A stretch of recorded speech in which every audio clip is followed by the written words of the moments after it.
Hi, hope everyone is keeping well. I know it's been a while since I last shared a video, and I haven't forgotten that many of you has asked me to give you some updates on what's happening in the current property market in Melbourne.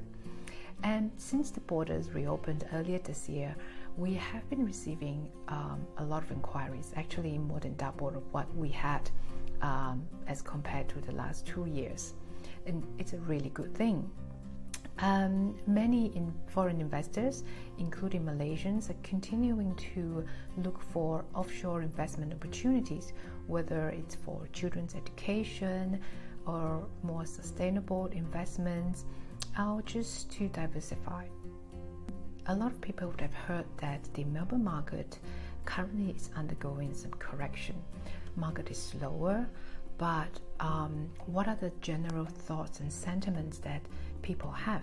So in this video, I'm going to give you a bit of my own view and what I found in news articles and what other experts are saying. So if you're interested, please stay on. My name is Jolene and I'm with ALE Property in our Melbourne office.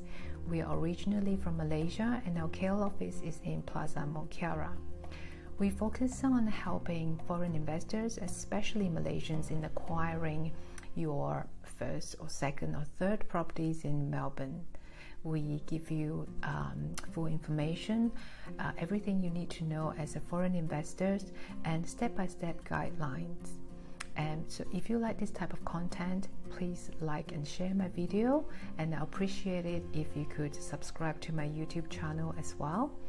And if you want to receive regular information like this or about properties, you can join my mailing list. Just head on to my website and put your details down. Now, I thought about where to begin before I made this video. Perhaps the best place to start is from year 2020. At the beginning of the COVID pandemic, fear and panic has driven a lot of forecasters, experts, and banks to predict a drop in about 20% in property value all across Australia. And that drop, if it did happen, would have translated to about $1.54 trillion. However, fast forward to the end of 2021, the value of Australian properties has increased by about $2.24 trillion, almost 30% of property value. So what happened there? In some of my previous videos and events, I spoke about the contributing factors to this event where property prices shot up after the pandemic instead of what everybody initially expected to go down.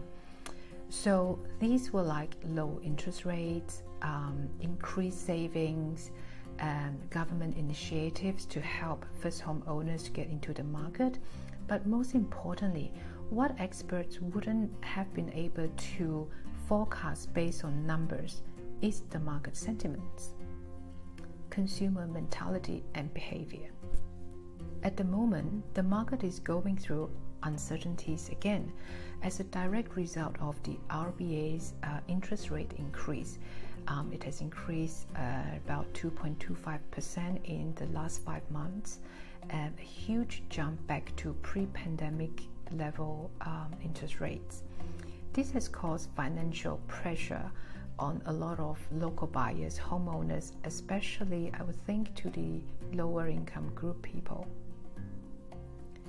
New headlines have been showing scary titles like property prices in free fall, or experts predicting prices to continue to drop, and many more. But let me say this, a 4.4% drop in property values since the height of the pandemic doesn't really justify the free fall scenario, does it? Pause this video if you need a moment to think about it. The same experts who predicted a possible 20% drop in property market at the beginning of the pandemic are now saying that the market could drop a further 7 to 10% by end of next year, and before it starts bouncing back again. Now that's fair. So we had an increase of 30% in property value over the pandemic, and now let's say worst case, we have a drop of 15 to 20% throughout this year and until next year. So would the property price be lower than pre-pandemic price level at the end of this downturn? I think not. In fact, as we move into spring, in the last 2 weeks, I started reading news about property market in the sub-sale area. So good areas, good properties are still getting a lot of traction. In fact, properties are still selling at prices higher than what it's advertised for. So I think the market has been correcting itself, and real buyers are back in the market, starting to pick up a property that they missed out because because activities have eased now. In the last year, when market was hot, people find it hard to bid for a property, to buy a property that they like. Now that there are a few more listings on the market, buyers feel a bit more relaxed when it comes to choosing properties. I get asked questions like, so if the market, it's going through uncertainties now, would there be fire sales? And for people who are not familiar with the term fire sales, it basically just means that properties being sold at a loss or below market value. It is very unlikely, just because the rental market is currently booming with high demand from not just the local residents and from return overseas residents as well. So both you and I, if we had investment properties here, because the market is soft, we're not going to sell our property at this point in time, especially when our renters are paying higher rentals, right? So we will just wait until when the market recovers, and then we see how it goes. Fire sales only happen in situations where market is soft, no one is buying properties, and there are no tenants, we have high vacancy, but we are not in such a position at the moment. So let me share with you a little video clip from that I saw, which is really good, from realestate.com.